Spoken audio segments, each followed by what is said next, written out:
durante al menos 10 años, la investigadora Graciela Teruel hizo el seguimiento de diferentes familias mexicanas para observar los cambios en sus condiciones de bienestar social y económico y presentó, evidentemente después de este tremendo ejercicio, el estudio Dinámicas de la Pobreza en México.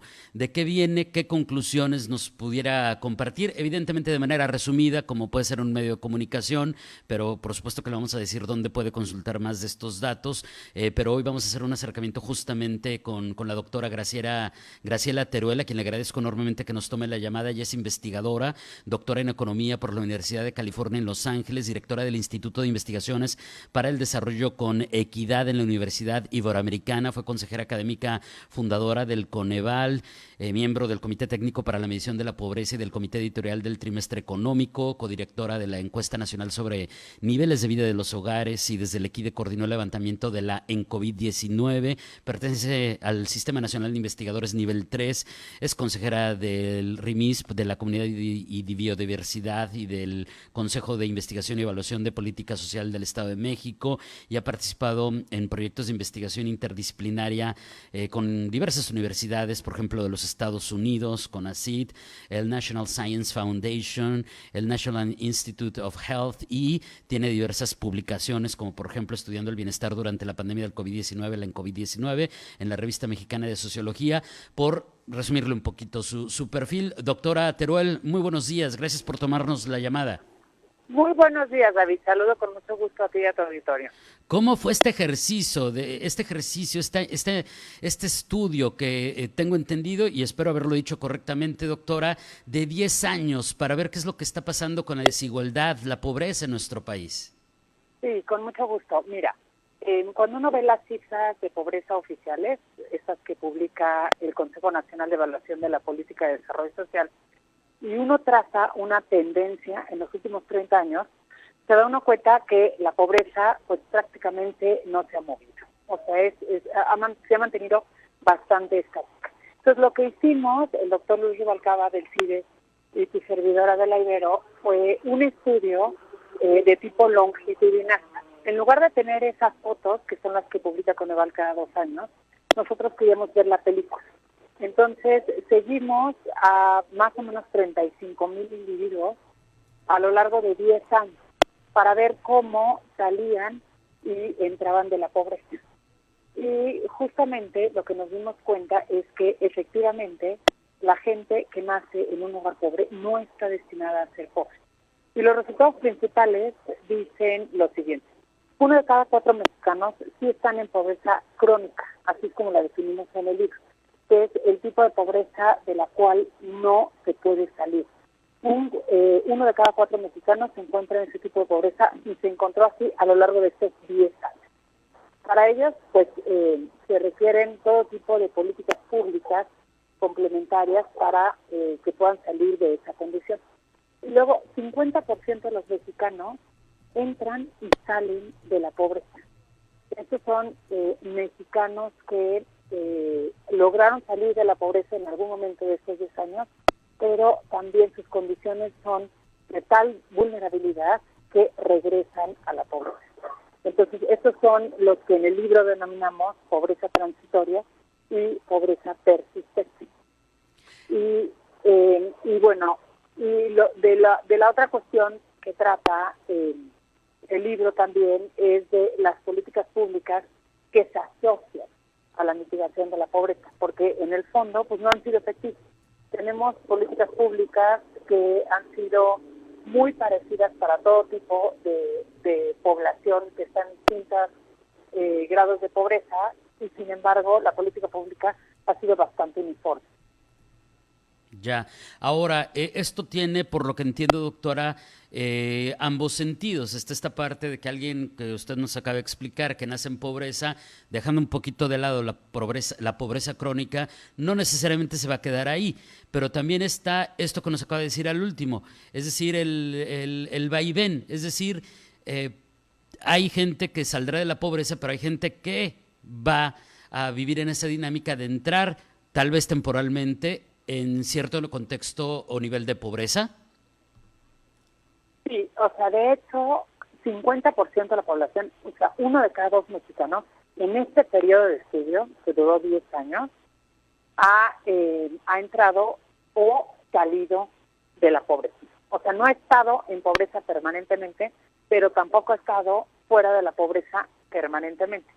De alguna manera ha entrado y salido. Y eso tiene que ver con, por ejemplo, caídas en los ingresos. Hay gente que pierde su empleo y entonces pierde los ingresos y automáticamente cae en la pobreza. Hay gente también que pasa, por ejemplo, del sector formal al sector informal. Entonces, al no tener, por ejemplo, acceso a seguridad social, pues cae también inmediatamente a la pobreza. Nosotros medimos la pobreza con la misma metodología que lo hace el CONEVAS. Entonces, ¿quién es pobre en México? Aquel que no tiene los ingresos suficientes para satisfacer sus necesidades, por un lado, y al mismo tiempo tiene al menos una carencia social. ¿Cuáles son las carencias sociales? Acceso a educación medida a través del rezago educativo, o acceso a servicios de salud, acceso a la alimentación, y aquellas características que tienen que ver con la calidad y los espacios de la vivienda. Ahora, ¿qué hay respecto a lo que ya nos comentaba, doctora, de las políticas sociales? Porque me imagino que eso debe ser sumamente complejo en cuanto a el asunto presupuestal, cómo se maneja, cómo cambia de sexenio a sexenio, y estamos hablando de un estudio longitudinal de 10 años. De ahí, ¿qué nos podría comentar? Digo, evidentemente, tal vez, a lo mejor, alguno de los puntos más importantes, ¿no? Sí, mira, las políticas públicas que han seguido sobre todo los últimos gobiernos son políticas públicas, diría yo, las llamaría uniformes. ¿Qué quiere decir? A la gente que está en pobreza, el tratamiento es exactamente el mismo. Es como si tienes, no sé, 1,000 enfermos de algún tipo de enfermedad y a todos le das lo mismo. Entonces, el tratamiento, obviamente, por eso no ha sido exitoso. Aquí en el libro lo que hacemos es identificamos a su población. Dentro de la misma pobreza hay gente que sale, hay gente que entra, hay gente que está en pobreza permanentemente, hay gente que nada más es vulnerable, pero que no es necesariamente pobre. Entonces, cada uno de esas subpoblaciones requiere tratamientos distintos y requiere distintas políticas públicas. Por ejemplo, voy a dar un ejemplo. Aquellos que están en pobreza crónica requieren no un tipo de programa, o sea, no les hace falta nada más la alimentación. Esa es una de las condiciones, pero les hace falta acceso a educación a los hijos, les hace falta tener atención médica cuando se enferman, les hace falta disponibilidad de agua potable y así sucesivamente. Tienen muchas carencias. Para ese tipo de poblaciones no hace falta un solo programa, hace falta una complementariedad de intervenciones que ayuden a esta gente justamente a salir del estado en donde está. ¿Y qué es lo que han hecho los gobiernos en el pasado? Pues dan un tipo de programa. En el pasado dieron oportunidades o dieron, ahora por ejemplo, en la actualidad pues se dan todo tipo de transferencias. Ahora ni siquiera condicionadas. Se las dan a cualquier persona, por ejemplo, el programa de adultos mayores. Basta con que uno cumpla con las condiciones de elegibilidad para poder recibir el programa de adultos mayores, independientemente de si lo requieres o no lo requieres.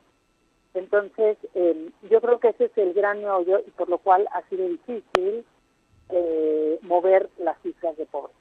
Además que yo diría que la mejor política social es la política económica. O sea, lo que realmente requeriríamos como condición necesaria para salir de la pobreza tiene que ver con una política económica, un país pujante, que tenga inversiones, que cree empleo, que genere condiciones para que la gente mejore su productividad y aumente de esta forma sus salarios. Eso sería como que la condición necesaria. Y luego la condición suficiente sí tendría que ver con tener a políticas públicas más bien que vayan dirigidas a ayudar a los más pobres de los pobres, a estos que tienen esta pobreza estructural y que de otra manera pues no van a salir de adelante.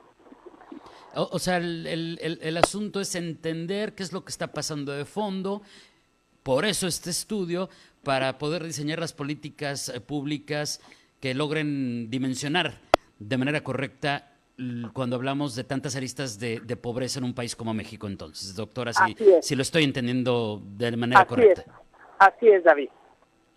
Ahora, hablando de segmentos poblacionales, veía que en el estudio, entre muchos otros, mencionaban, por ejemplo, un asunto que se percibe como de amplia preocupación y que es el de la pobreza de los mexicanos, pero específicamente en adultos mayores, doctora. ¿Qué nos pudiera comentar respecto a eso?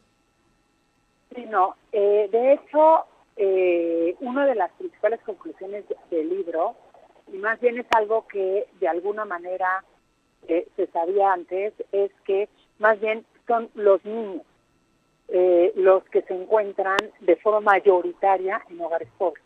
Lo que no se sabía, y es algo que se confirma aquí en el libro, es que no solo los niños tienden a estar en hogares pobres, sino que tienden a permanecer en hogares pobres. También, obviamente, lo que ocurre con los adultos mayores pues es la falta de seguridad social, y es por eso que obviamente tienden también a tener probabilidad alta de estar clasificados en pobreza. Muy bien. Doctora, le quiero agradecer enormemente este tiempo, como decía al principio, pues un acercamiento a este estudio, a lo que plantea en este libro, al estudio, las conclusiones, las recomendaciones que plantea. Alguien que quiera conocerlo a detalle, pues ¿cómo encuentra el libro? ¿Cómo encuentra este estudio, Sí, las dinámicas de la pobreza en México? Sí, lo publica el Centro de Estudios Espinosa Iglesias, y si uno se mete a la página web lo puede bajar de forma gratuita en PDF. Perfecto, en la página del CEI entonces. Sí, así es. Perfecto. Doctora, le agradezco enormemente y pues espero que tengamos la oportunidad de seguir platicando de estos y otros temas. Mientras tanto, que tenga un excelente miércoles. Buenos días. Muchas gracias, David. Hasta luego. Gracias. Es la doctora Graciela Teruel, investigadora, quien publica, como usted acaba de escuchar a través del CEI, este estudio, este libro, Las dinámicas de la pobreza en México, entre otras cosas, pues como usted acaba de escuchar, nos confirma la doctora que los conceptos tradicionales de la pobreza extrema y pobreza moderada no capturan la verdadera dinámica de la pobreza en el país y que hay muchos temas de preocupación y mucho de ello tiene que ver con un gasto ineficiente, políticas sociales deficientes, pero permanentes, no dinámicas que perpetúan esta situación, pero usted puede descargar gratuitamente este libro en la página del CEI, el estudio Las dinámicas de la pobreza en México, para leer todos los detalles al respecto. Es el Centro de Estudios Espinosa Iglesias, así lo googlea, Centro de Estudios Espinosa Iglesias, CEI, y ahí va a encontrar el enlace para descargar este estudio.